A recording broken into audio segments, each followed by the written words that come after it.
Our state has some incredible problems. My name is Lynn Hinderrocker. I'm here to talk about that with you and talk about the trends that have shaped this state and dragged us in one direction or another. We're not really we're not realizing the dream we had way back in the early 2000s or even around 2008 or 9 or 10.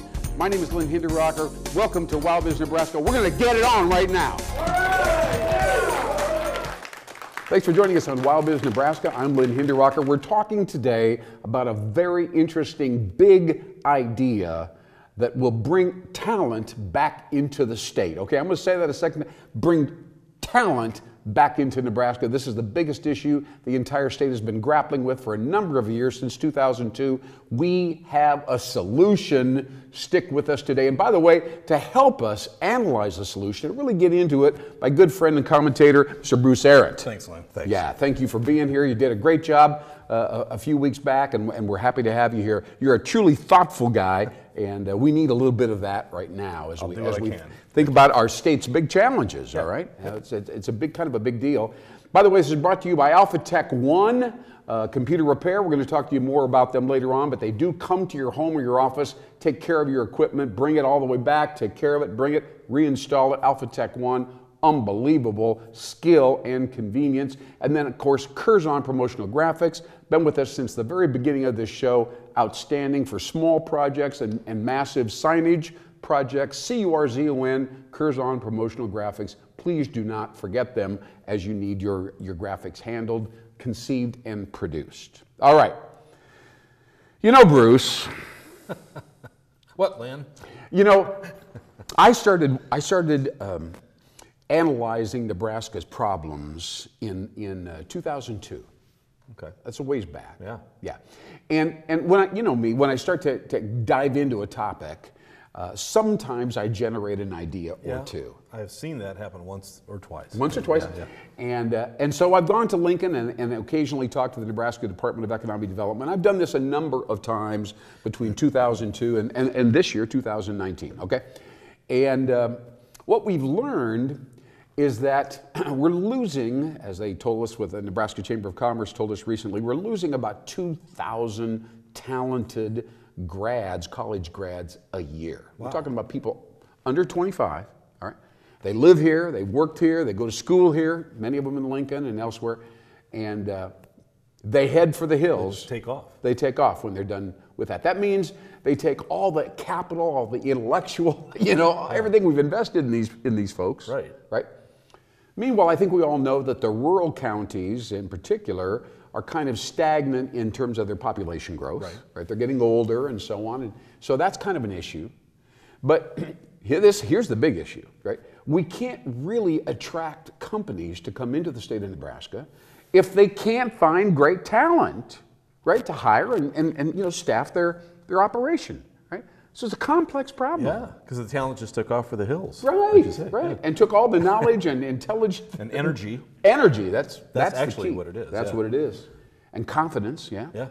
with them. And so we have this problem here in Nebraska, and everybody that is watching this show at this point is nodding their head. Yeah. We all know this, right? Now, many times, it's gotten to be kind of a crisis situation, frankly. And there are many different groups around the state. Omaha Chamber, Lincoln Chamber, a number of people, economic development people, are trying to figure out how do we get these people to come back, right? So we can go recruit companies and say, hey, we've got some people lined up that you might want to be interested in recruiting or hiring. The problem is, and I think you can see it, it's a little bit awkward to try to identify all these people that have left the state over the years, set up families, they got jobs and all this stuff, right? And then start sending them letters or calling them on the phone or sending them emails and say, hey, come on back. Because they left for a reason. They left for a reason, And most of the time, now I'm going to make some generalizations here, but I'm pretty safe with this, I think. Okay. They all want a nice job. They all want a nice, money. They want a nice home. They want quality of life, whatever that means to them, right? But, just a few, I'd say weeks ago, almost months ago now, I had a recruiter here, a very talented lady named Doreen Blakely, and I said, what do these younger people want? What do they really want? This was a key thing, because we think it's the money or some of the other things that we had, that taxes, low taxes, whatever. She said, you know, Lynn, what really matters to them, and in the end, at the end of the day, is they want a challenge at the company that they go to work for. They want their employer to have something interesting, something maybe novel, maybe innovative, something kind of fresh. Right. Right? Right. Because when you're young, there's a tendency, depending on the culture, of course, that you kind of get put in the back of the line. You know, you're in the back of the house, and you got to crunch the numbers and do a lot of grunge jobs. But you want to be in the forefront, innovating and you know. Yeah, absolutely. You know, the world is changing pretty rapidly. Right. A lot of opportunities are emerging as a result of artificial intelligence and robotics, and all kinds of alliances and so on can happen. And they want to be in the action. Yeah. Right. And they want to do something that's as high profile as is possible. And I don't blame them for that. No. Absolutely. And of course, we have a whole generation of baby boomers that own these companies, and they're moving out. So they're kind of getting the feeling, hey, maybe I can get up there and do something special. Yeah. That's fine. So it's tough. And I know the Omaha Chamber, the Lincoln Chamber, different people have been doing things to try to communicate with these people and segment and put them in the database and come on back. But the appeal, other than maybe have the kids meet grandma and grandpa and be around them more, I mean, that's legit. Yeah, I get that. is. But it's not going to apply equally to most of them, right? It's going to be tough to get them back. Yeah. It really is.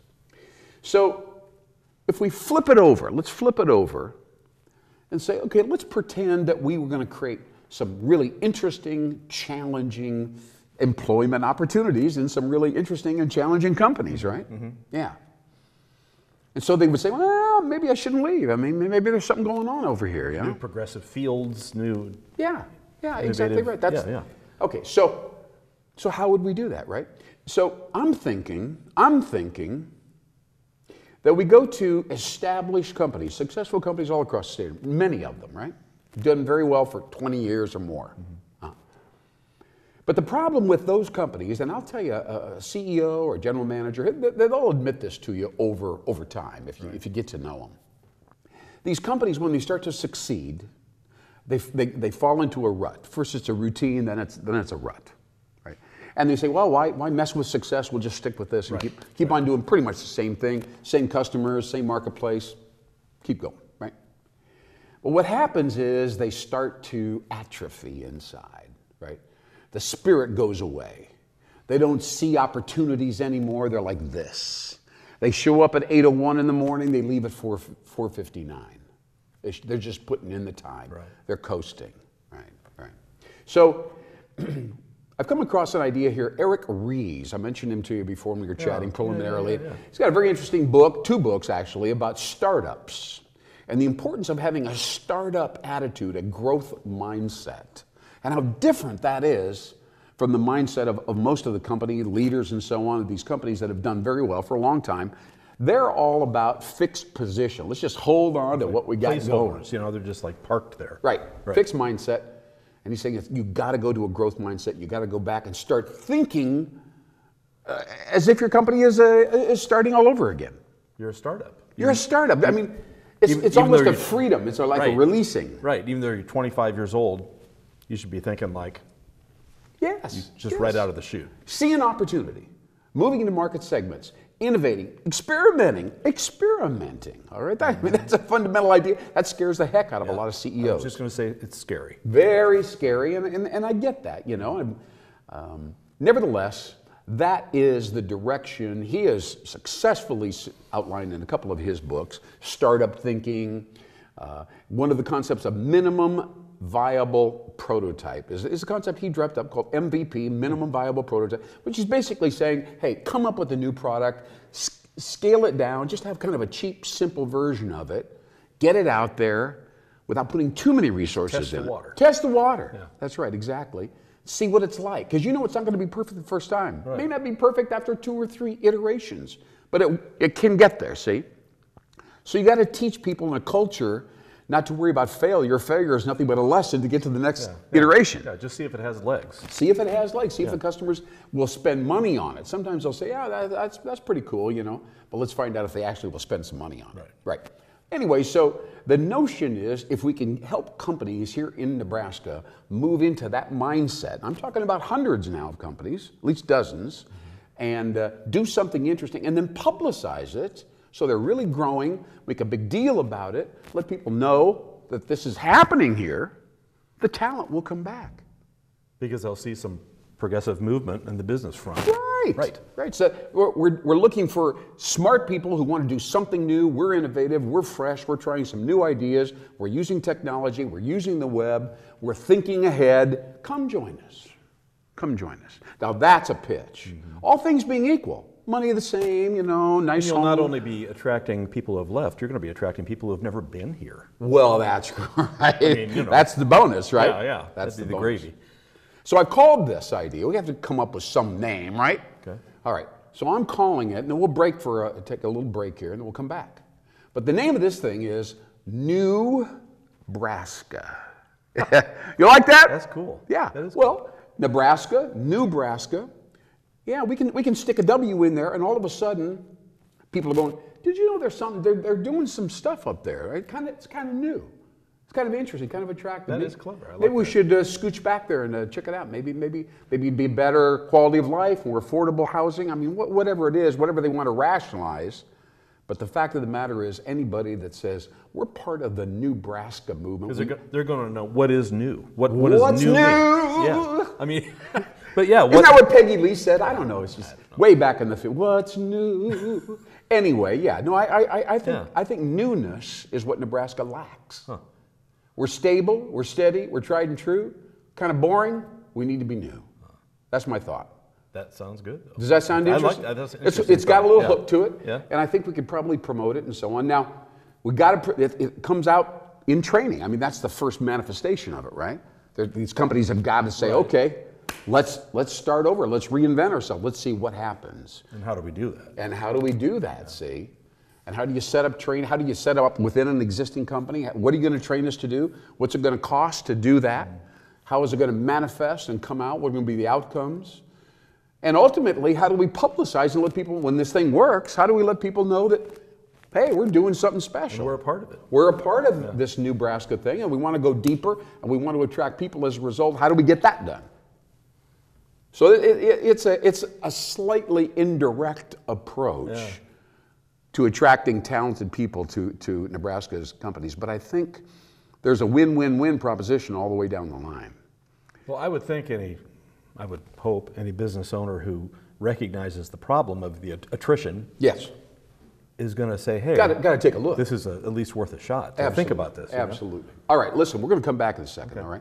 I'm going to talk about, first of all, I'm going to explain what these three little oranges are when I come back. Everybody's like, what's doing snacks? Right. But we want to talk for a second about Curzon promotional graphics, okay? This is very important. These people understand, and you understand how important graphics are, imagery, huh?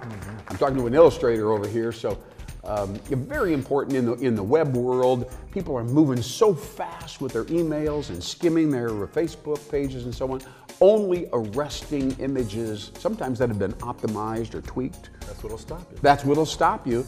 And it's critical to get them stopped. You got to be a head turner these days. Just being average or normal or whatever really doesn't quite get it done in today's communications world. So anyway, Curzon promotional graphics, solid people, great pricing. They'll get it done for you.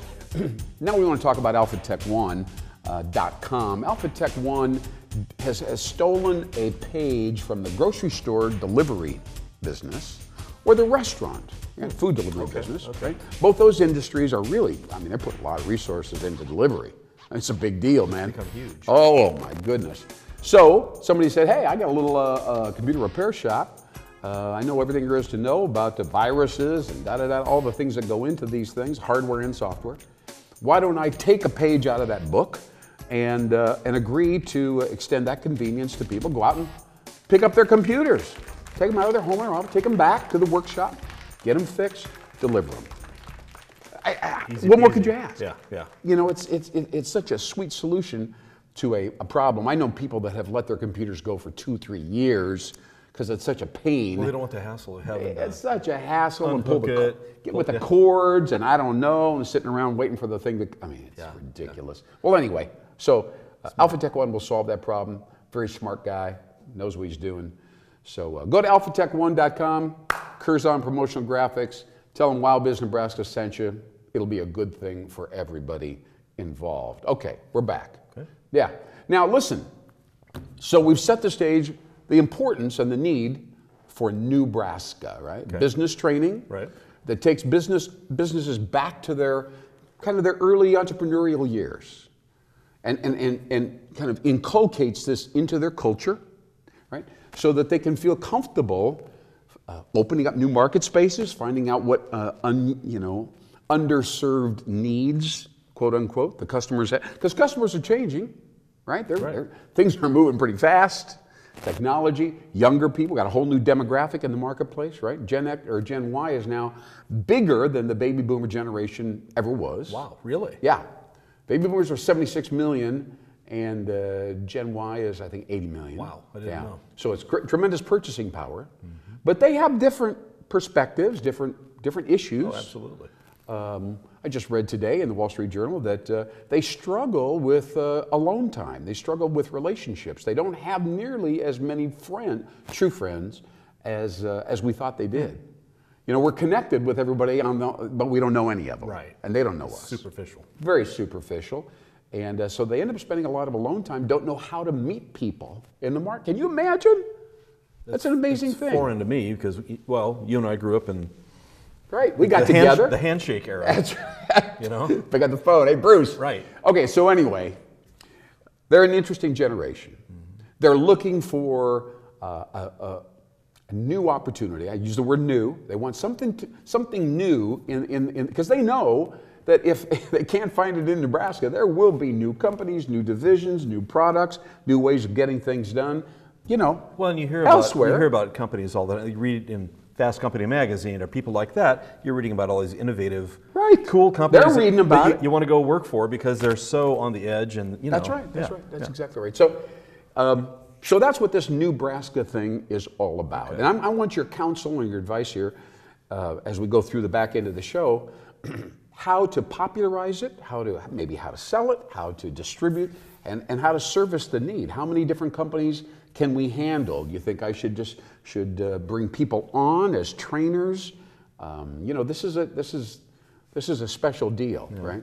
It's focusing on innovation, right?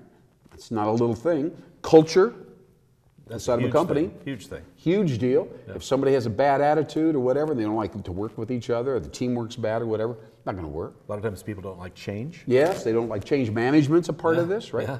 Yeah. You know, so and business development, how we get business, how we produce it and get it out the door. But you know, I always have to say, Peter Drucker is the guy that I kind of grew up with in business. You know, and he said something that I think is worthwhile mentioning right now as we talk about doing new things in Nebraska and kind of owning that. He said, you know, there's really only two things that matter in business. He said, marketing and innovation. Mm-hmm. Those are the two things that actually add revenue to the top line. Everything else is an expense. Right. Yeah. So this is a good thing to remind people of, because I know a lot of companies right now, they're operationally oriented. Their whole focus every day, getting the guys out there, doing the work, cars. Keep the cogs turning. Keeping the cogs turning. Make sure the money gets in the bank, right. But it's mostly operational. Yeah. And when you come and talk to them about marketing or coming up with a new product or service or whatever, it's tough for them initially to really absorb the importance of it. Again, it's scary to experiment. Exactly, and you know, and frankly, failure is part of the game. You know, and they don't like failure. We don't lose around here. No. See, and so they have a problem with understanding that you got to. And in fact, Tom Peters, we know what he's right behind Drucker, right? Mm-hmm. And Tom Peters says, whoever gets the most stuff out there wins. That was it. That was his whole deal. Kind of a shotgun approach to just get it all out there. Just not really in terms of breadth, but in activity, energy. Okay. Just keep doing stuff. Just keep inventing stuff. Keep on the trying pedals. Stuff. Keep pedaling. Keep going, and you'll find something that clicks with the consumer, and then you take off, right? But we go through spring, summer, fall, and winter. They're all seasons in business, you know. And spring is all about throwing a lot of stuff against the wall and trying to figure out what sticks. Yeah. Just like we just said, right? But when you find the one thing that sticks, then you're in summer. And then it's about repeating it, formulaic, efficiency, just keep doing the same thing. Don't mess with the system, just keep going. That's summer, all right? And a lot of companies get stuck right there. They think that's business. That's all there is to it, right? Then you get to fall, And that's when the competition has been watching you for a few months or a few years or whatever. In this day and age, a few months, weeks maybe. And they go, look at these guys, what they're doing over here. That's very interesting. We could probably do the same thing cheaper. Or maybe a little bit better, maybe 5% better. Right? So they knock you off, they copy you, and all of a sudden, your market share is starting to dissipate. You've got some people out there that are knocking you off. They just took the fun out of the summer. Right, yes. Now it's about niche market. Now it's about niche. Everybody's got to dig in and say, I'm not letting you have this. And we're going to do better on this. So that's fall, right? That's fall. And you can hang in there for a long time, but you got to be smart. Then it's all niche marketing. Right. Then we hit winter. We hit winter. And I think Nebraska's in winter right now. In winter, you question all assumptions. You question all the basics upon which your business or your economy is based. What do you mean by you question it? Well, I mean, you question everything. You clean off the entire table. That's when you reinvent. Oh, okay. See, right? Up until that point, you're still working with all the basics, right? But when you get to winter, and there are many industries, like, you know, if you're in the auto retail business right now, you're in winter. You see what I'm saying? Yeah. If you're in the printing industry, the last 10 years, printing has gone through a major shrink, right? They're in winter. Some of them are dealing with it by becoming ad agencies or partnering or acquiring marketing firms or whatever. I mean, you know, they're thinking outside the box. Right.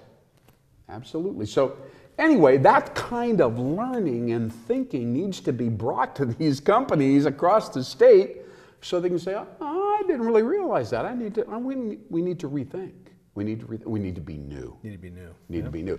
Now let's just pretend that we had 20, 30, 40 companies across the state of Nebraska. That's not that many. That engage me or somebody else and say, hey, we're ready. We're ready to reinvent ourselves. We're going to keep our core operations going, but we're ready to think differently, to unlearn. We're not going to learn, we're going to unlearn some things, right? And so the question is, I mean, who should go out there? How should we? Should it be a monthly training session? Do we pay them differently and so on? But let's say, for instance, it goes well. Then, because remember, this is all about recruiting and talent. That's why we're doing all this, right? Then we create an online, we'll call it a platform.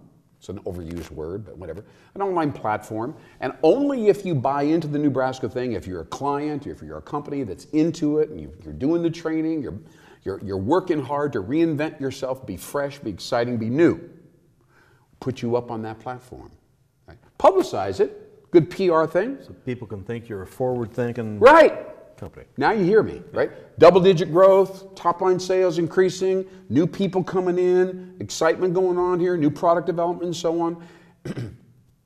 By the way, if you'd like to go to work for this company, click here on this website, right? If you're interested. Right. So it becomes a recruiting platform, but it's combined with positive publicity, good stuff happening. Whole new image for the company. A whole new image for the company. Get enough of them, whole new image for the state. Nebraska. Nebraska. Be new. All right. So I'm calling you about something new, right? So we have these three oranges. I was wondering what these were for. Well, you and I talked a few weeks ago about something called urban naturalism. Urban naturalism is a way for the state of Nebraska to transcend the polarization between Western and Eastern. We've got a different idea. The urbanites, the rural people, you pull them together. Urban naturalism enables us to galvanize and come together around a higher truth. We are both. We are one. We are not just one or the other. So urban naturalism is kind of a civic health social thing. Okay. All right. Then, of course, we all know about Blueprint Nebraska. It's been in the works now for 18 months. Hank Bounds kind of got it started, and the governor, and Brian Sloan at the chamber, and some other very important people, 300 people around the state, Owen Palm out there in Scotts Bluff. So here we go. We finally got the report done. We got a vision that's been publicized. This is what we want Nebraska to be in the future by 2030. Very aggressive vision. Very aggressive. Don't ask me how they plan and implement, but at least we have a vision and research, which is a good thing. Maybe Nebraska in this training concept will be the way, the blueprint idea and that vision is realized, or at least partially, right? Maybe it can augment. Maybe the three of them belong together as a way to deal with social ills, deal with business and talent attraction, and deal with systemic health and vitality to get more companies, more people, more money, more action right here in the state of Nebraska. What do you think about that, Bruce? That looks like a good strategy. At least, you know. 3 little oranges. 3 little oranges. At the very least.